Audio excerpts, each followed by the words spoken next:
각종 여론조사에서도 지상파 3사 출구조사에서도 오차범위 밖에서 뒤처지는 걸로 나왔던 오세훈 서울시장 후보. 개표 13시간 만인 오늘 아침 7시쯤 역전을 했습니다. 그리고 10시쯤 3만여 표, 0.6%포인트 근소한 차이로 정원호 후보를 따돌리며 첫 서울시장 5선 고지에 올랐습니다. 이렇게 가까스로 서울을 수성한 국민의힘. 하지만 전체 지방선거 성적표는 참담합니다. 보수 강세 지역인 대구와 경북, 경남을 포함한 이 4곳 외에는 모두 민주당의 광역단체장 자리를 내줬습니다. 게다가 국회의원 재보궐선거에서는 당 지도부가 제명한 한동훈 무소속 후보가 부산 북갑에서 당선돼 국회에 입성하면서 이 장동혁 대표의 입장이 난처해졌습니다. 민주당 정청래 대표도 심기가 불편하긴 마찬가지입니다. 앞서 말한 서울을 놓친 데다가 5파전이 치러졌던 경기 평택 을에서는 무당이었던 조국 혁신당과의 네거티브 공방 속에 국민의힘 유이동 후보가 일종의 어부질이 당선이 됐다는 일부 시각도 있기 때문입니다. 이번 선거 향후 전국에 적지 않은 파장을 줄 것으로 예상되는데요. 관련 영상 보고 대담 시작합니다.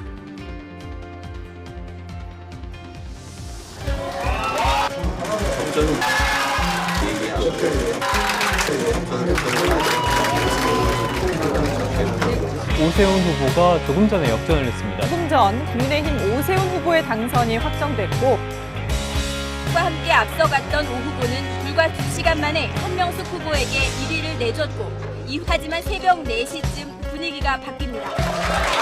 재역전에 성공했습니다. 이번 선거는 상식의 승리입니다. 대한민국이 한쪽으로 완전히 기울어지지 않도록 서울을 민주주의의 마지막 안전판으로 시민 여러분의 선택을 무겁고 겸허히 받들겠습니다. 제가 부족했습니다.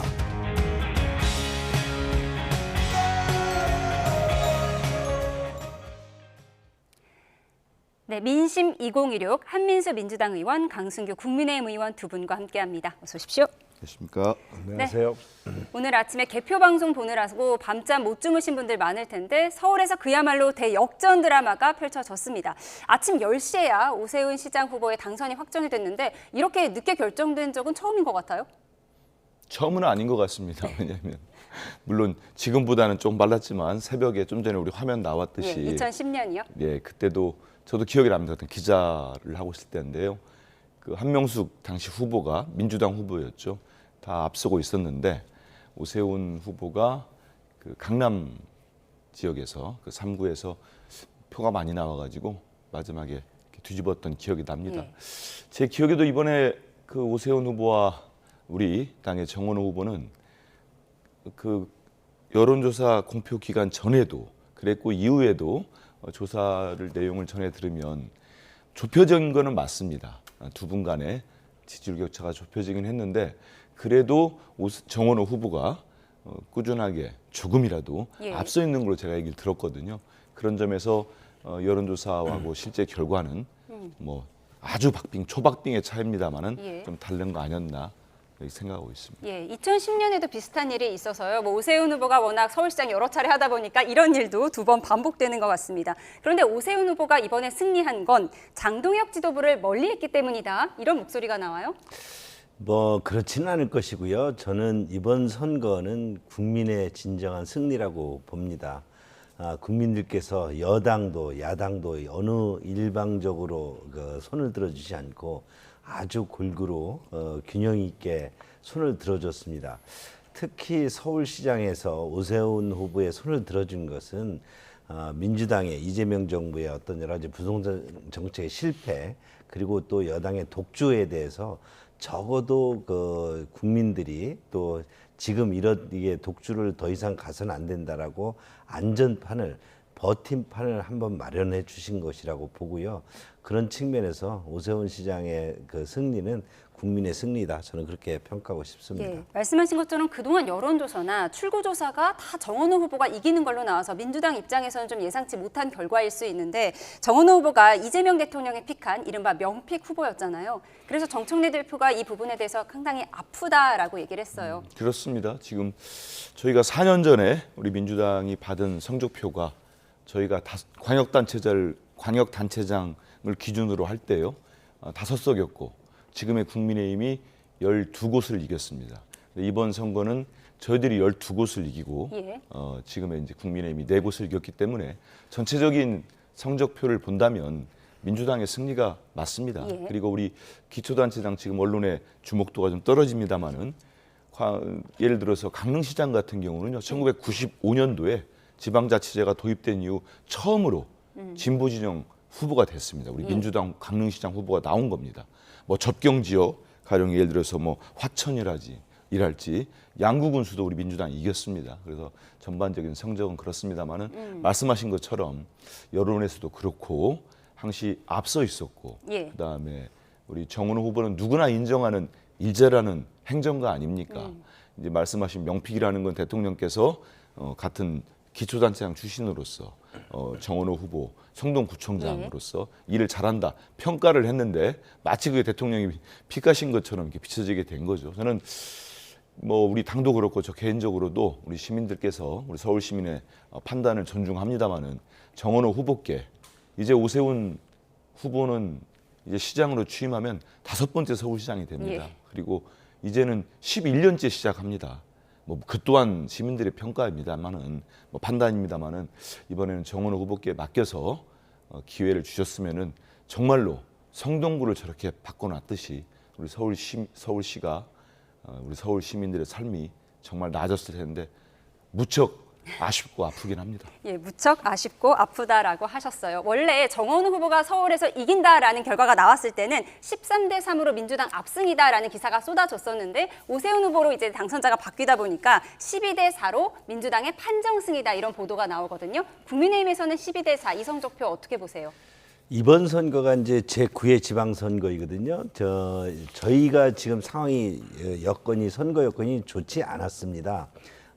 대통령이 탄핵되었고 그리고 그 속에서 1년 만에 현직 대통령이 국민들로부터 그 높은 지지도를 받는 상황에서 대통령이 취임한 지 1년 만에 치러진 지방선거입니다.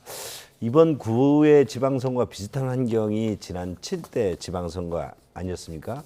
이때 서울시에 같은 경우 구청장이 25개 구청 중에서 24개를 저희가 졌습니다. 민주당이 24개를 이겼고요. 국민의힘이 한 석을 차지해 한 곳을 이겼습니다. 그런데 이번에는 17대 8입니다. 그러니까 민주당이 17개 그 구청을 이겼고 국민이 8을 이겼습니다. 근데 또 충남 같은 경우는 제가 이제 충남 도당위원장을 맡고 있는데 지난번에는 충남의 경우 7회에서 민주당이 11곳을 이겼고 15개 중에서 4곳을 저희 국민의힘이 이겼습니다. 그런데 이번에는 충남에서 15개 중에서 저희 국민의힘이 10개 시장 군수를 이겼고 민주당이 4개를 이겼습니다.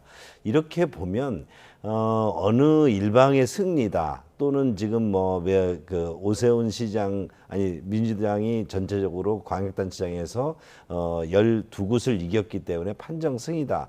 그건 맞지요. 그러나 국민들께서 분명한 견제의 어떤 희망의 씨앗을 이번 선거에서 분명히 주셨다. 그리고 이것은 독주를 하지 말라는 그리고 또 지금 상황에서 국민들에게 어떤 일정적인 어떤 지지대를 국민의힘에 주셨다. 저는 그렇게 판단합니다. 예, 여야 모두 씁쓸한 뒷맛을 남긴 선거였을 것 같습니다. 이렇게 서울시장 당선자는 확정이 됐지만 아직 열리지 않은 투표함이 있습니다. 사상 초유의 투표용지 부족 사태가 벌어졌던 잠실 투표소에서 이 투표함 반출을 둘러싼 대치가 이어지면서 정치권 후폭풍도 거센데요. 화면 함께 보시죠.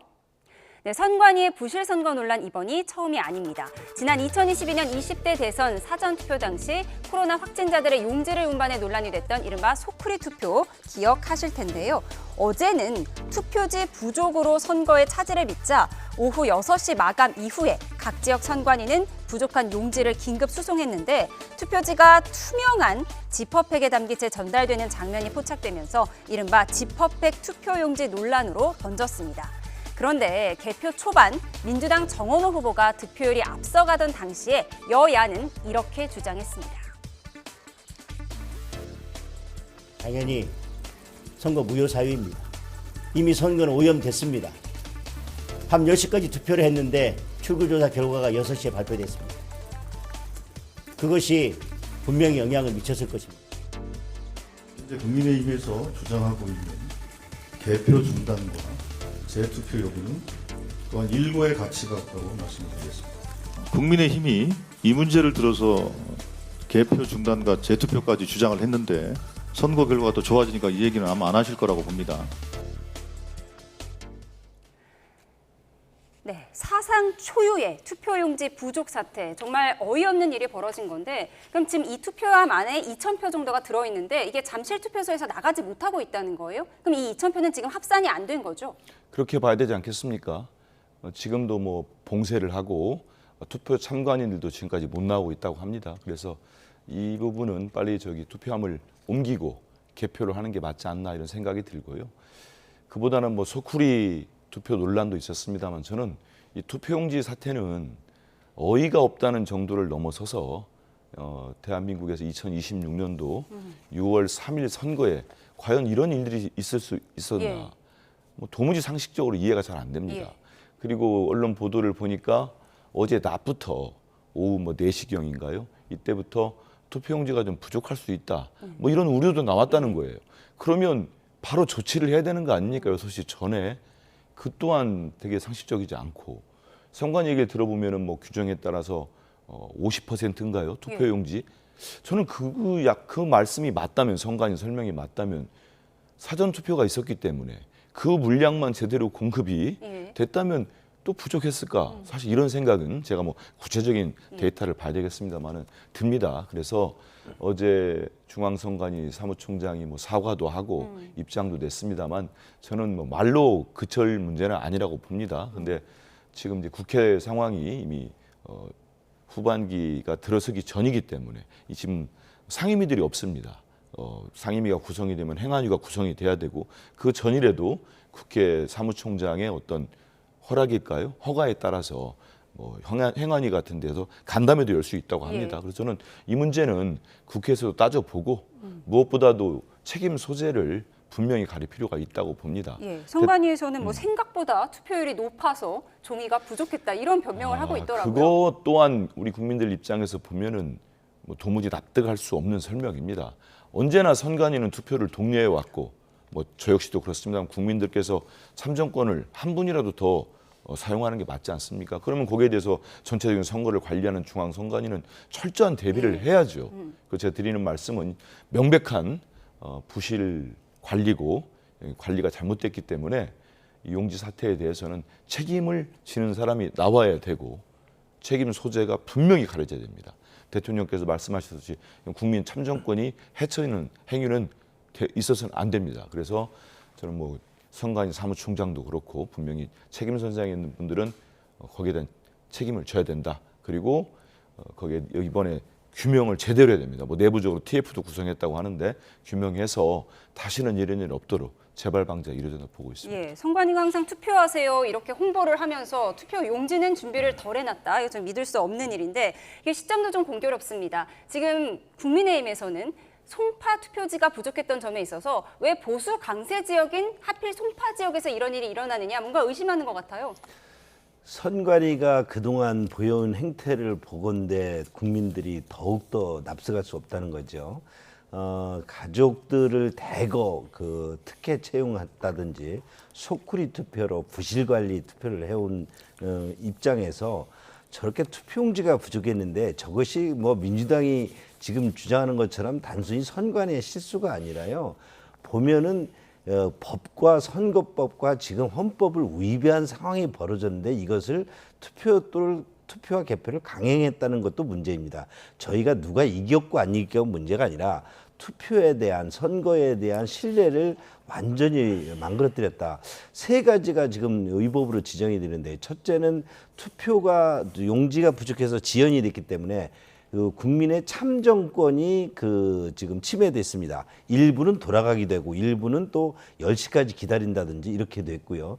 두 번째는 투표용지가 부족하다고 그래서 뒤늦게 투표용지를 아까 비닐봉투에 담아서 조달을 했는데요. 선거법에는 이렇게 나와 있습니다. 투표용지는 전날 인쇄를 해서 전날 투표장에 다 배치하도록 되어 있습니다.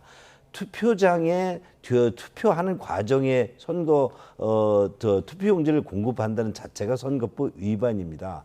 세 번째는 저희가 투표를 선거 관리 과정에서 선거를 일정 기간이 되면은 그 여론조사도 공표를 못하도록 돼 그렇죠. 있습니다.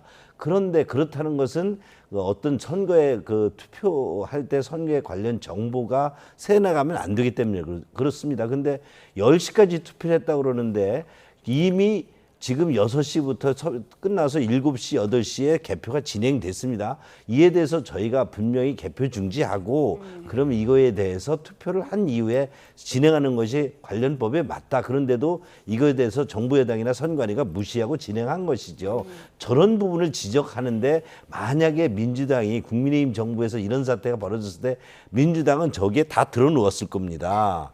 이런 부분에 대해서 지금 국민들이 굉장히 의아해하고 있고 선관위가 그동안의 국민의 신뢰를 실추했는데 이런 경우 같은 경우는 국정조사나 강력한 방법을 통해서 선관위를 근본적으로 혁신하지 않으면 국민이 이제 민주주의의 가장 보루라는 선거제도를 믿을 수가 없다. 이것이 이번 사태의 가장 큰 아주 쟁점입니다. 예, 말씀하신 그런 부분 때문에 국민의힘 장동혁 대표가 이 투표 무효로 해야 된다, 재선거해야 된다 이런 주장을 어제 했었어요. 그런데 공교롭게 그 시점은 개표 현황이 정원호 후보가 앞서고 있던 때였고 오늘 아침에 이제 오세훈 후보 당선 확정이 되고 나니까 국민의힘 조용해진 것 아니냐 민주당에서는 그렇게 얘기를 하더라고요.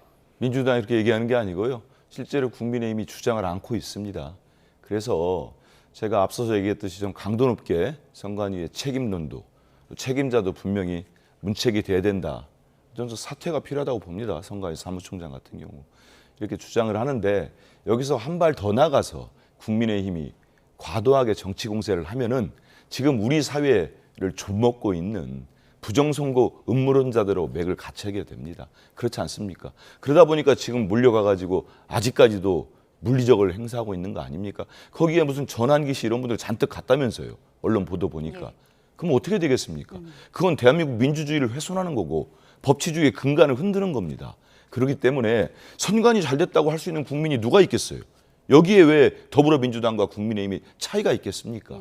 여기에 대해서는 공통된 의견입니다. 하지만 이 잘못된 부분을 짚어가고 책임을 묻는 과정, 그렇게 나가야지 여기다가 음모론자들과 같이 하는 괴를 같이 하는 주장을 쏟아놓으면은 결국 그분들이 또 다른 책임을 질 수밖에 없는 상황이 옵니다. 비판을 받게 되고.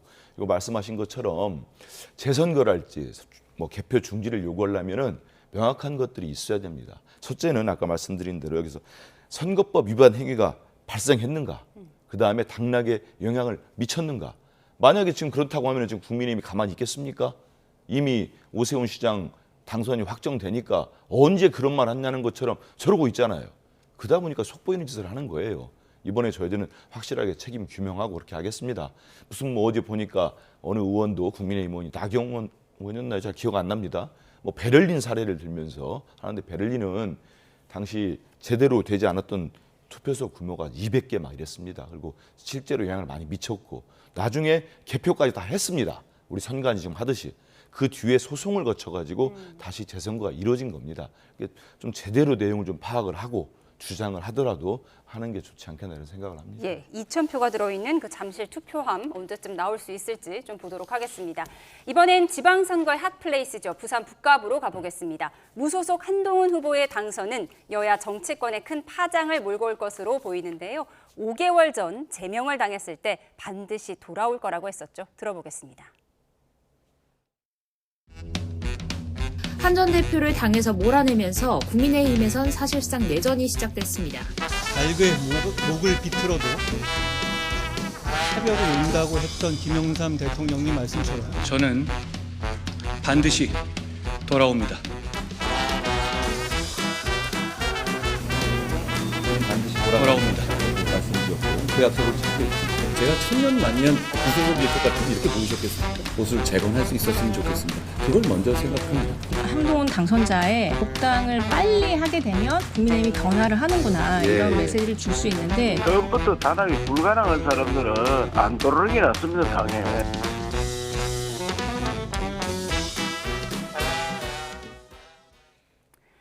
네, 네, 지난 1월 제명 징계 확정으로 국민의힘을 떠나면서 달게 목을 비틀어도 새벽은 온다. 나는 반드시 돌아오겠다라고 했던 한동훈 전 대표가 당선이 됐습니다. 그럼 내일 이제 국회 본회의 가서 선서하면서 의원직을 시작하게 되는 건가요? 네, 그렇습니다.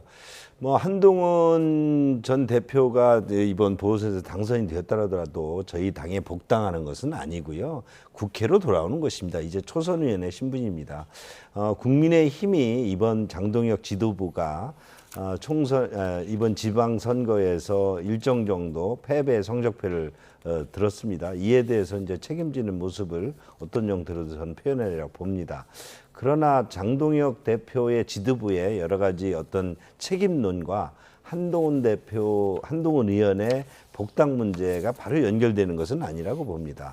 한동훈 대표는 저희 그 당의 여러 가지 당무 검사에서 이에 대해서 어떤 제명 결정을 받았기 때문에 지금은 우리 당을 떠난 사람으로 이렇게 돼 있고 그에 또 반발해서 무소속으로 출마하지 않았습니까? 이 상황이 그냥 현재 상황이고요. 앞으로 복당론이나 이런 것들은 당의 여러 가지 쇄신이나 이런 과정에서 논의될 수 있지만 이것도 또 당원들의 의견을 수렴해야 된다고 봅니다. 한동훈 의원에 대해서 우리 당의 많은 또 당원들은 여전히 거부 정서를 많이 가지고 있습니다. 네, 이제 초선 국회의원으로 내일부터 활동하게 될 한동훈 당선인. 이 국회 입성으로 가장 신경이 쓰일 사람은 제명시켰던 장동혁 대표가 아닐까 싶은데 내일 국회에서 만나게 될 가능성이 높잖아요. 과연 어떤 표정을 지을까? 또 한동훈 전 대표가 뭐 빨간 넥타이를 하고 갈지 말지 이런 여부도 좀 관심이에요. 언론의 관심을 좀 끌겠죠. 그런데 제가 뭐 가깝지는 전혀 않습니다만 여러 차례 본 장동혁 대표는 일단 겉모습은 반기는 척 할 겁니다. 또 그 환한 웃음이 있잖아요. 그리고 등 돌리고 난 다음에는 실제로 우리 이재명 대통령님께 그렇게 행동을 하고 있어요. 뭐 청와대 가서 식사하고 그럴 때는 뭐 같이 정치를 뭐 잘할 것처럼 얘기해놓고 등 돌리고 나면 뭐 정권 퇴진 운동하려고 하지 않습니까? 그리고 대통령 직함도 빼고 이름만 그렇게 불러대는 정말 품격 없는 정치를 하고 있어요. 장동혁 씨는 장동혁 대표는 그렇게 하고 있는데 이번도 저는 똑같을 거라고 봅니다. 그리고 뭐 저는 가장 뭐 이렇게 껄끄러운 정도가 아니고 지금 잠을 못 자고 있을 거예요. 장동혁 대표. 제가 일전에 한번 우리 방송에 그랬나 두 사람은 이미 관계가 같은 하늘을 이고 살 수 없는 관계가 됐다. 그런데 지금 한동훈 전 대표가 딱 사러 왔습니다. 거기에는 국민의힘 후보를 냈어요. 박민식 후보를 내고 박민식 후보는 단일화 않겠다고 삭발까지 했습니다. 그런 상황에서 그렇게 전폭적으로 밀었는데 뭐 완전히 큰 차이로 패배를 했습니다. 전 장동혁 대표가 어제 그 투표지용지 사태부터 아주 강경한 목소리를 내지 않았습니까? 누가 봐도 과할 정도의 목소리를 내면서 오고 있는데 저는 본인의 어떤 이번 지방선거 사실 수치가 보여주는 건 참패가 맞지 않습니까? 아까 우리 이행카도 얘기했듯이 거기에 대해서 책임을 피해보기 위해서 좀 과하게 정치적 액션을 하는 거 아닌가 이런 생각을 해보거든요. 하지만 그 하루 이틀이지 못 버틸 겁니다. 결국은 한동훈 의원이죠. 뭐 친한계 그쪽에서 일단은 국민의힘으로 들어오려고 하지 않겠습니까? 그럼 복당이 필요하고 그러기 위해서는 장동혁 대표가 그걸 받아주기는 만무하고 그러면 이번 지방선거에 책임을 지고 장동혁은 물러나라 투쟁이 시작될 겁니다. 예. 뭐 그걸 버티려고 할 테고 저는 국민의힘 상황은 대단히 힘든 상황을 맞이할 수밖에 없다. 그건 예견된 겁니다. 사실 윤 어게인과 같이 가는 순간 이런 상황이 올 수밖에 없었습니다. 예, 친한동훈계 의원들 중에서는 당이 먼저 한동훈 전 대표를 찾을 것이다 이런 목소리까지 내고 있는 상황입니다. 근데 한동훈 전 대표가 어제 당선이 될 때 보통 당선 확정시 되면 이게 꽃 목걸이 같은 걸 걸어주잖아요. 근데 어제 그 장면이 없었어요. 그래서 기자들이 물어봤더니 국민의힘 상황이 지금 안 좋기 때문에 그런 세레모니를 하지 않겠다라고 했거든요. 이런 부분 어떻게 바라보세요? 뭐 그거는 뭐 본인이 그렇게 표현할 뿐이고요. 지금 저희 당이 지금 한동훈 의원한테 뭐 복당해달라고 먼저 손을 내민 상황이라는 것은 일부 친한계 의원들의 여전한 그 편향된 의견일 뿐입니다. 그 많은 그 지금 의원들이나 지금 당직자들 또 그리고 당원들은 그동안 한동훈 대표가 지금 우리 당에서 했던 과정에 대해서 여러 가지 좋지 않은 그런 의견 등을 가지고 있습니다. 이런 부분 등이 나중에 전체적으로 보수의 어떤 혁신이나 개혁 과정에서 어떤 모습으로 정리가 되고 논의돼야 될 수는 있겠지만 그런 문제는 나중에 변화의 과정에서 할 것이고 지금 뭐 저희 당이 먼저 찾을 것은 아니다. 그리고 뭐 한동훈 의원이 저 국민의힘에 대해서 이러이러한 평가는 할 수 있지만 저희들이 또 그거에 대해서 좌지우지될 수 있는 그런 정당은 아니죠. 그 일정 정도 상당한 체제를 갖춘 정당이기 때문에 한동훈 대표 의견과 다른 의견이다. 저는 그렇게 생각합니다. 예, 한동훈 의원이 된 이제 한동훈 당선인에 대해서 얘기를 해봤는데 민주당 입장에서 섭섭하실 수도 있어서요. 하정우 후보의 얘기를 좀 해보도록 하겠습니다. 하 GPT라고 불리면서 이재명 대통령의 픽이었잖아요. 정원호 후보에 이어서 어쨌든 명픽이 지금 낙선의 고배를 맞은 건데 이 부분은 어떻게 바라보세요? 패인이 뭐라고 분석하십니까? 결국 저기 한동훈 전 대표가 뭐 캠페인을 하면서 전국적으로 뭐 한동훈 후보를 당시 지지하는 뭐 이렇게 팬클럽들이랄지 부값에 많이 내려간 것 같아요. 여러 가지 지금 의혹들 남아 있습니다.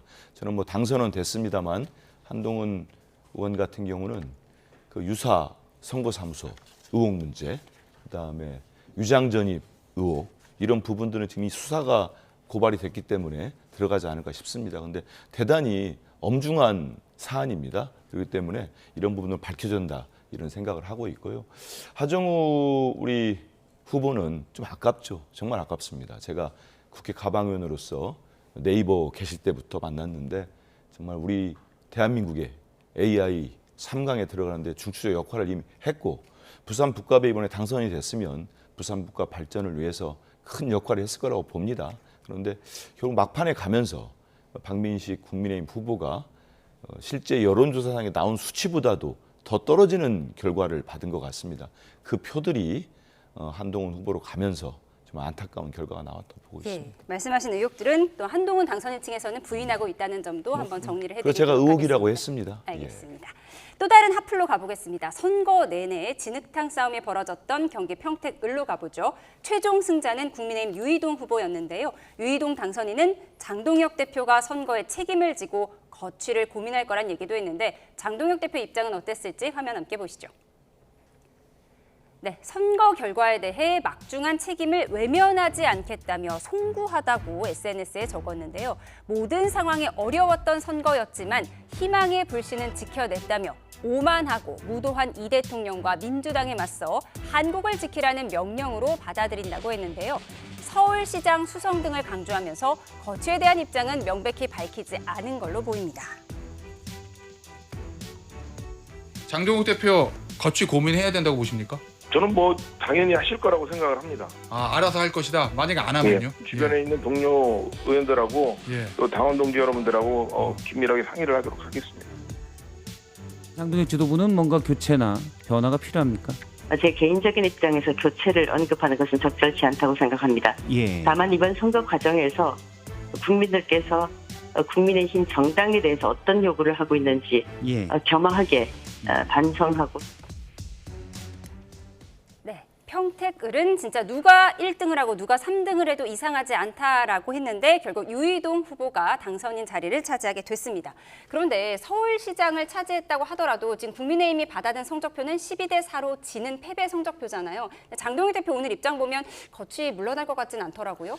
보궐선거에서도 4석을 좀 차지했습니다. 그렇다고 보면 장동혁 대표 입장에서 뭐 이것이 뭐 전패냐 이렇게 보기는 어려울 것이고요. 장동혁 지도부가 가지고 있는 여러 가지 리더십에 대해서 비판도 있지만 또 일정 정도 견제의 힘을 가지고 있었습니다. 이런 부분 등이 국민의 뜻을 겸허히 받아들여서 그에 대한 합당한 지도부의 의견을 내는 것은 중요하지만 그것이 바로 장동혁 지도부의 퇴진 사태는 저는 아니라고 보고요. 그럴 것 같지도 않습니다. 특히 이제 그 유이동 후보 같은 경우 다자대결구에서 떳떳하게 대결해서 이겼잖아요. 그런데 그것이 민주당의 정청래 지도부, 조국혁신당의 어떤 여러 가지 당의 정체성 이런 부분들도 문제가 되는 것이기 때문에 그렇다고 한다면 우리 또 국민의힘도 이런 그 조국혁신당, 민주당 그리고 국민의힘이 정정당당하게 싸워서 이겼다 이런 부분도 또 평가받을 만하다. 보기 때문에 저것이 사퇴로 이어져야 된다. 또 12대4가 뭐 사퇴의 어떤 공식 어떤 등식이다 이렇게 생각하는 절대 가능치도 않고 또 그렇게 생각지도 않는 것 같습니다. 예, 가당치도 않다. 근데 오세훈 서울시장 후보나 이렇게 유이동 후보의 경우에 당선인이 되는 과정에서 어쨌든 장동혁 지도부의 힘을 전혀 빌리지 않았거든요. 이 점이 승리의 요인이다라고 분석하는 목소리도 있어요. 어떻게 보세요? 실제 그랬죠. 수도권 후보들은 뭐 장동혁 대표가 서울에 오면 뭐 이제 오세훈 시장은 일정을 같이 안 하잖아요. 후보가. 한 번도 유세를 같이 하지 않았죠. 그렇죠. 그렇게 쉽지 않습니다. 당대표가 오면은 없는 일정이라도 만들든지 서로 이렇게 시간을 다 조율을 합니다. 근데 일부러 피했다고밖에 볼 수 없는 거 아니겠습니까? 그런 선거 전략이 지금 뭐 오세훈 캠프에서는 수도권 서울 선거에서 뭐 좋은 영향을 미쳤다고 판단했을 것 같아요. 유이동 후보도 마찬가지죠. 그런 상황이기 때문에 저는 좀 전에 보면서 결국 장동혁 대표의 입장 중에 두 번째 줄에 있는 게 진심입니다. 무슨 뭐 어려운 상황이었지만 희망의 불씨를 살렸다. 본인이 살렸다는 건데. 희망의 불씨가 서울시장을 말하는 걸까요? 그것도 있고 뭐 여러 가지 생각을 하겠죠. 그게 대구시장을 설마 얘기할까나 싶은데 왜냐하면 국민의힘이 대구시장을 내줄 뻔하지 않았습니까? 예. 그러면 거기에 대한 책임이 있는 거죠, 사실은요. 정말 몹시 안타깝고 우리 김부겸 후보가 떨어진 거는 정말 대구 시민들에게도 되게 안타까운 일이 될 겁니다. 정말 능력 있고 정부 여당 후보로서 시장으로서 역할을 했을 텐데 그런 결과가 나왔습니다. 그런데 장동혁 대표는 돌아볼 일이 있어요. 다른 당의 대표이긴 합니다만은 집권 초기고 1년이고 우리 이재명 대통령님의 국정 지지도가 높고 실제 일을 잘하시고 민주당의 지지율이 높기 때문에 불리한 상황은 맞지만 네. 이 정도로 힘든 상황을 자초한 측면이 큽니다. 네. 2024년 12월 3일 벌써 1년 6개월이 넘었습니다. 그런데 그 사이에 불법 계엄, 내란에 대해서 끊어내지 못하고 국민들께 사과하지 않고 제대로 반성하지 않고 오면서 지금을 그 극렬한 윤호개인 세력과 일심동체로 움직이고 있지 않습니까? 그게 지금 저는 국민의힘이 가장 어렵게 한 원인 중에 원인이라고 보고 있습니다. 거기에 대한 책임은 장동혁 대표가 아무리 이렇게 무슨 희망의 빌신에 무슨 이상한 미사역으로 쓴다고 해서 벗어날 수가 없습니다. 그런 말씀 드리겠습니다. 어쨌든 평택 을에서는 국민의힘의 유이동 후보가 당선이 됐는데 지금 이런 얘기가 있습니다. 조국혁신당의 조국 후보가 국민의힘 제로, 국힘 제로를 외치면서 결국 민주당과 네거티브 하다가 국민의힘 후보를 당선시킨 것 아니냐 이런 책임을 묻는 목소리도 있나 봐요. 나올 수 있지요. 언론에서도 나오는 걸 제가 봤고 뭐 민주진영 지지자들. 왜냐하면 지금 3파전, 5파전 하다가 민주진영의 지지자들, 아니 후보들이 단일화 논의가 실제 이루어지지 않은 상태에서 그런 요구들은 각 당에서도 나오고 각 당의 지지자들이 있었거든요. 근데 실질적으로 이루어지지 못하면서 제가 볼 땐 유이동 후보 이제 의원에게는 미안합니다만 뭐 어부질이라는 표현도 나오지 않습니까? 보니까 황교안 후보가 평소 여론조사에 나왔던 지지율보다 좀 많이 내려갔어요. 예. 그렇다면 그 표가 그 지지가 유이동 후보에게 간 것 같다. 저는 뭐 상리정당이 합리적인 관측 같습니다. 그런 결과가 나온 거죠. 그렇다면은 지금 돌이켜 본다면 그 김용남 후보나 우리 조국 후보가 단일화를 했었더라면 어떤 결과가 있었지 않겠나 이런 기대들을 하시는 분들이 지금 말씀하신 그런 아쉬움을 나타내시는 것 같습니다. 예. 김용남 후보와 조국 후보 워낙 날선 공방을 펼치다 보니까 사실 두 당 사이에 좀 감정의 골도 깊어진 것 같은데 조국 후보의 경우에 3등을 하게 됐어요. 이렇게 만약 3파전일 때 3등한 후보는 좀 정치적 입지가 좀 위태로울 수 있다 이런 분석도 있거든요. 조국 혁신당의 당의 정체성이 굉장히 흔들릴 것입니다. 그리고 민주당과의 통합 논의에서도 상당한 부분에 있어서 그 불리한 입장에 설 것입니다. 민주당도 정청래 지도부가 사실은 뭐 국민의힘이 어부지르는 것이 아니라 두 당의 정체성이 그렇게 충돌한 것이죠. 김용남 후보를 공천해서 김용남 후보가 누구입니까?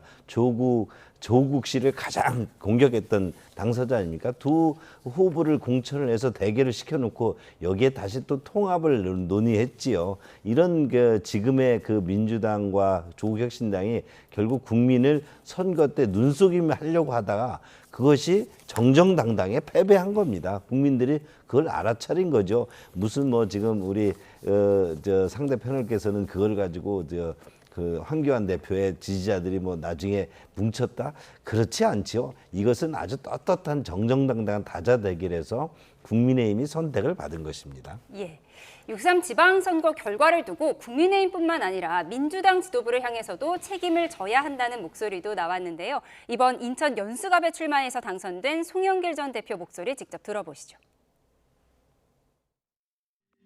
평택은 정말 이게 이 국힘 제로를 만들겠다고 조국 후보가 오셔가지고 국힘 후보를 당선시키는 이변이 발생을 했고 평택시장 우리 민주당 후보가 이기지 않았습니까? 당이 사실 공천을 해놓고 사실 무슨 의붓자식 보듯이 그냥 콩지 팥쥐도 아니고 뭐 그냥 콩지 보듯이 팽개쳐놓은 게 아닌가라.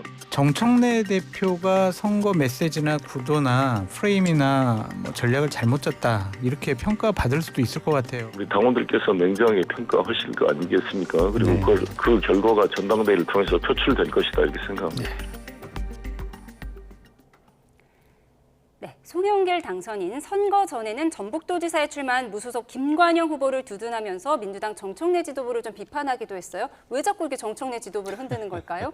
지금 다 또 설명을 하셔가지고 제가 선거 과정에서 무소속 후보를 김관영 후보를 말씀하신 것처럼 두둔한 발언을 했죠. 좀 제법 파장이 좀 있었습니다. 뭐 그게 송영길 전 대표에게 좋은 영향을 미쳤을까? 개인적인 평가에 있어서도 그렇고 그런 생각을 합니다. 왜냐하면 당장 바로 질문이 나옵니다. 그러면 이원택 후보 지금 당선됐습니다만 이원택 당선인이 더불어민주당 후보입니다. 김관영 후보는 무소속 후보입니다. 그럼 그렇게 말씀드리면 평택을의 우리 당 후보는 누굽니까? 김용남 후보 아닙니까? 김용남 후보에 대한 지지를 저렇게 말씀하시는 분이면 똑같이 이원택 후보에 대한 지지를 호소해야 되죠. 그래야 맞는 거 아니겠습니까? 또 전직 당대표로서 전 일단은 송영길 전 대표가 어떤 취지로 말씀하시는지는 살펴봐야 되겠습니다만은 어떤 인터뷰 과정에서 하신 말씀으로 봅니다. 근데 다만 저 같으면 저는 오전에 제 개인 메시지를 냈습니다. 서울시장 탈환에 실패해서 우리 지역 주민들과 우리 지역의 당원들께 제가 머리숙에 사죄를 했습니다. 강북을의 국회의원으로서 지역위원장으로서 제 책임이 있는 부분이 있지 않겠습니까? 그래서 저 같으면 일단은 누구에게 책임을 돌리기보다는 뭐 그렇지 않습니까? 우리 구성원들 모두가 그리고 육선 의원이 됐습니다. 그러면 당의 리더고 최다선 의원일 겁니다. 그러면 그런 책임부터 자기 말씀부터 했으면 좀 더 좋았지 않겠나 이런 말씀을 드리고요. 말씀하신 것처럼 우리가 선거 과정에서 이제 좀 혼선되는 메시지, 뭐 당 입장에서 볼 때는 전체적인 기조를 가지고 하는 선거 캠페인이 있고 선거 전략이 있고 선거 운동이 있는 거 아닙니까? 그런데 좀 혼선되는 메시지들이 좀 일부에서 나왔다. 그런 부분들은 실제 한번 좀 따져볼 필요가 있지 않겠나? 선거에 도움이 됐는지 아니면 그 반대 작용을 했는지 이런 말씀을 드리겠습니다. 네, 송영길 전 대표가 정청래 대표를 비판하는 것이 차기 전당대회 때문 아니겠느냐 뭐 이런 분석이 많이 나오고 있어요. 이런 가운데 김민석 총리도 국무총리직을 곧 사임하고 전당대회 준비를 할 것이다 이런 분석도 나오거든요. 당연한 분석입니다. 당권 싸움이 이미 시작된 것이고요. 지난번에 김관영 그 후보를 지지할 때부터 저희들은 그렇게 판단 다 하지 않았습니까? 유권자들도 분명히 그랬을 것입니다. 뭐 김민석 국무총리도 사퇴한답니다. 아마 정청래 그 당 대표가 지금 이번에 지방선거에서 승리했다 하더라도 지금 정청래 대표도 굉장히 밤잠이 안 올 것입니다. 왜냐하면 지금의 승리를 내면을 보면 절반의 승리에 저는 불과하다고 봅니다. 정청래 대표가 여러 곳에서 집중적으로 지원을 했던 부분에서 패배를 했기 때문에 그렇습니다. 그렇다고 한다면 지금의 그 정청래 대표와 또 그 송영길 의원 그리고 김민석 국무총리 등이 앞으로 치열하게 당권 싸움을 벌일 것이고 이런 측면에서 보면 또 청와대 이재명 대통령이 어느 쪽에 또 방점을 두느냐 그리고 그것을 얼마나 노골적으로 지원할 것이냐 이런 부분 등에서 이제 앞으로 민주당의 싸움이 아주 볼만하게 진행될 것이다 이렇게 저희들은 예측하고 있습니다. 예, 김민석 총리가 사임하고 당대표 선거 준비를 하게 되면 이제 그럼 김민석 총리의 후임은 누가 될 것인가 벌써부터 하마평에 오르고 있죠? 저도 보도를 통해서만 보고 있습니다. 결국은 인사권자인 대통령님께서 정말 뭐 통합의 후임 총리를 갈지 아니면 어떤 개혁에 갈지 그런 모든 방향들을 우리 명석하신 대통령께서 정하실 거고요. 저는 뭐 김민석 총리가 나오시면은 당연히 전당대회를 생각하고 나오지 않겠습니까? 그러면은 정청래 당대표도 연임을 이제 결심한다고 하면은 뭐 우리 민주당은 치열하게 경쟁하고 네. 또 결론이 나면은 원팀으로 또 단합하는 민주당만의 DNA가 있습니다. 그래서 경선을 하고 뭐 정책적 이슈도 그렇지 않습니까? 가령 검찰개혁 때도 얼마나 많은 목소리가 백가장명식으로 나왔습니까? 내부에서. 하지만 딱 결정된 순간에는 원보이스로 우리 국민들께 설명드리고 또 이렇게 믿고 말씀할 수 있도록 해드리거든요. 그렇기 때문에 지금 말씀하신 대로 그런 부분이 있을 거고 김민수 총리가 나오시면 이제 그때부터 우리 언론에서 수많은 분들이 거론되고 여론의 검증이 시작되지 않을까 싶습니다. 그리고 제가 막 생각난 건데요. 네. 앞서 질문 중에 이제 우리가 얘기했던 것 중에 송영길 전 대표께서 마치 평택을을 당 지도부가 좀 이렇게 소홀하게 당한 거 아니냐. 근데 팩트가 좀 다릅니다. 왜냐하면은 제가 기억하기로 정청래 당대표가 개소식에도 갔었고 제가 압니다. 그 평택 인근 지역에 김현정 의원을 2차례나 불러가지고 왜냐하면 그 지역이요. 김현정 의원이 이전에 그 원외 위원장 할 때 그 지역에서 원외위원장을 했습니다. 누구보다 압니다. 그래서 직접 거기를 배정을 했습니다. 제가 그 자리에 있었건 비서실장이니까 그렇게까지 관심을 갖고 했고 우리 당에서는 선대 본부장단 회의를 외부에서 안 합니다. 국회 내에서 합니다. 당에서 합니다. 그런데 처음이자 마지막으로 가서 첫 현장 선대 본부장 회의를 한 데가 평택을입니다. 평택을의 김용남 후보 승리를 위해서 당에서 전력을 다했다는 말씀 드리겠습니다. 예, 정청래 대표가 김용남 후보를 의붓자식 콩쥐 다루듯이 했다는 송영길 전 대표의 의혹은 사실이 아니다라고 정정해 주셨습니다. 네. 지금까지 한민수 민주당 의원, 강승규 국민의힘 의원 두 분과 함께했습니다. 고맙습니다. 감사합니다. 감사합니다.